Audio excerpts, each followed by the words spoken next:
What's going on, YouTube? It's your boy, CamATL, and welcome back to another NFL video with your boy. Drop a like down below because I already know you're going to love it. Subscribe to the channel if you haven't already. Comment anything in the comments section. Enter your name into the $50 giveaway I do every single week on this channel.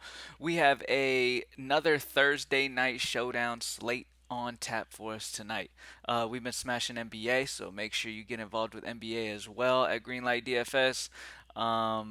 As well as grabbing week 14 because NFL's been absolutely ridiculous too. Like, we've been hot in NBA and NFL lately, and it's been fantastic. But anyways, with this game, there's a pretty clear way that I like going here. I think the Raiders win. I think the Rams are just very, not concerned with really being competitive really right now. Like, they're just kind of, trying to finish the year up somewhat respectable, I guess. Um, there are some question marks here. Obviously, they added in Baker Mayfield for the Rams, so John Wolford is questionable too anyway, so you got to really see who the quarterback's even going to be. We don't even know. There's a value play that I really like that's kind of questionable with injury as well, but as of what I know right now, I have a good idea of where you need to start your lineups. All right, at captain, there's two ways to go. It's Josh Jacobs and Devontae Adams. There's nobody on this in this game that comes anywhere close to the upside either one of these guys possesses. So if you're going to take a GPP down, it's going to be because you have Jacobs or Devontae Adams at captain. Because Josh Jacobs is cheaper at captain, that's who I'm going to side with. And the game script screams run, run heavy, with Vegas being up here and running a lot with Jacobs, expecting over 20 something carries. Probably over 100 yards in the end zone once, maybe twice. Josh Jacobs is cheaper of the two. And he gets involved in the pass game and all of that, so it's great. And when it comes to the red zone opportunities, Josh Jacobs gets by far the highest red zone opportunity. Once they get into the red zone, they run Josh Jacobs heavy. So just off that alone, I'm going Josh Jacobs at captain. But one of those two needs to be your captain. I mean, the way to be successful in this game tonight is to not try to get cute. Play what's pretty obvious at certain spots, and Josh Jacobs at captain is the way to go. But you have to have Adams too. I mean, come on. In this game with the Raiders in such an amazing spot, like Devontae Adams and Josh Jacobs just by far are the best players on this entire slate. You know what I mean? So I'm focusing right now. My early looks at this slate and my early builds have been Jacobs and Devontae in every single lineup, and then I figure it out from there. There are some value to make that work as well, and we'll talk about them. But yeah, Josh Jacobs, Devontae Adams. I don't care. Ramsey's going to be shadowing him at times. He's not going to be full on shadow. I don't care because the Rams have been struggling versus wide receivers badly. So I'm not too worried about that. Devontae Adams is Devontae Adams, and he's going to get his. If they do somehow come into this game, they're like, look, we're going to do whatever we possibly can to stop Devontae Adams. We're going to double team his ass the entire game. Um, then, then yeah, maybe Devontae Adams is held fairly in check in that scenario. But with the target share and the usage this dude just possesses, you have to think every team comes into the game thinking the same thing, like, oh, we got to shut Adams down, and nobody can. So at the end of the day, Devontae Adams and Josh Jacobs are my two focal points. If you want to get cute at all, I would probably say you can get off Devontae, I guess, for like a Matt Collins to be different. A Matt Collins is going to be way less on their radar to stop. Like I said, the Rams secondary has been bad. Matt Collins damn sure isn't going to be getting shadowed by anyone. You know what I mean? So with all the attention on Adams, I wouldn't be surprised to see Matt Collins have a big game here. You know what I mean? I wouldn't be surprised to see the tight end Foster Moreau have a big game here. Um, I wouldn't be surprised. One of my favorite values on the entire slate, Keelan Cole at 200.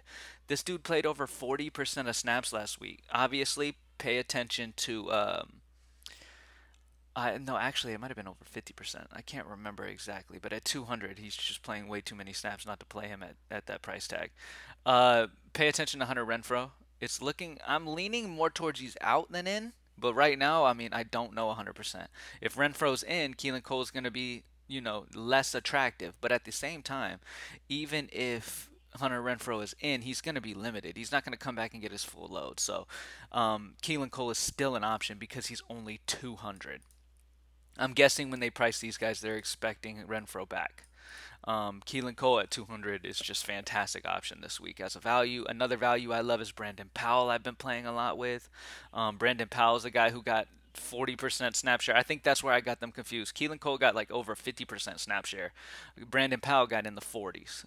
So Brandon Powell at 2-4 is another value that you can go with, especially with them playing from behind, throwing the ball here. I think the Rams pass catchers are probably better off with Mayfield at quarterback, but at the end of the day, Mayfield hasn't really been able to practice with him that much, and none of that. Like the timing and all that could be really, really off.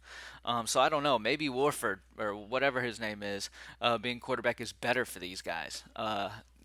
No idea as of right now, but yeah, the Raiders defense is in play for me. Whoever's quarterback in the Rams just doesn't feel very great to me. The Raiders could hit value at 5-2 pretty easily. Not interested in the Rams kicker. I feel like most of this game they're going to have to try to go for it instead of trying to kick. Daniel Carlson is interesting to me for sure in a dome in Los Angeles at 4-2.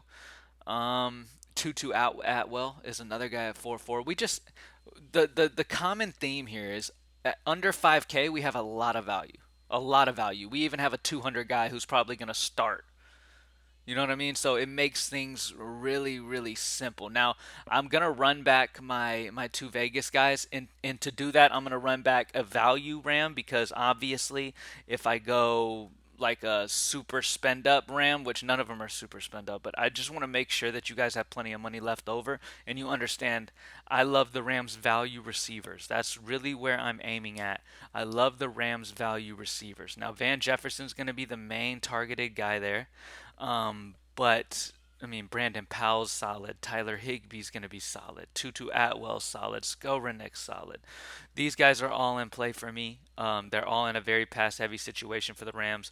Brandon Powell's my number one because of just how cheap he is, and nobody really sticks out a ton to me.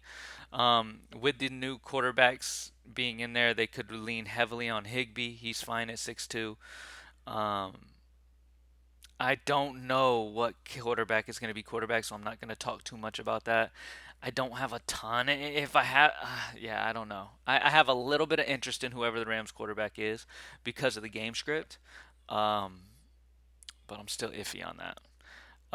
So like I said, the key here is to get Josh Jacobs and Devontae Adams and then figure out the rest from there. My strategy that I really like is Josh Jacobs, Devontae Adams. If you want to get sneaky, and you want to get off of what should be an incredibly high owned Devontae Adams and hope that Devontae's double teamed and locked down somehow by this Rams secondary, and Matt Collins ends up being the guy who goes off, then you can make that decision as well. If you're making multiple lineups, then yeah, sure, have one without him. In cash games, it's very hard to fade Devontae Adams. Like I said, Josh Jacobs and Devontae have the craziest upside on this slate, and it's not even close. Okay, it is not close. It's these two guys are the stars of the game, and the rest is just kind of figure it out from there. So my strategy is to get those two guys in, and then figure out the rest from there. Um, if I can get, but yeah, I want it to be known that I understand if anyone wants to save money and go Matt Collins and kind of balance out a little bit. The reason why I'm pretty much locked in on having Adams and Jacobs is because I think the value is serviceable. Like the Keelan Cole at 200, Brandon Powell at 2-4. I think these guys are solid enough values that it makes it just kind of obvious to go that way. You know what I mean? But outside of that, yes, Rams receivers, either quarterback, if you want to take them, you can. My main focus is the Jacobs, Adams, and then the Rams value receivers, and then go from there. Thank you guys for joining me as always. Let's get this money tonight, baby. Final look for Week 14 video will be dropping tomorrow. Y'all have an amazing night. Hopefully you smash. Hit up greenlightdfs.com to join the squad. Make the smashing easy for you. And I will talk to y'all in the next video. I'll talk to y'all tomorrow when I do the final slate breakdown for Week 14. All right? Good luck tonight, y'all. Peace.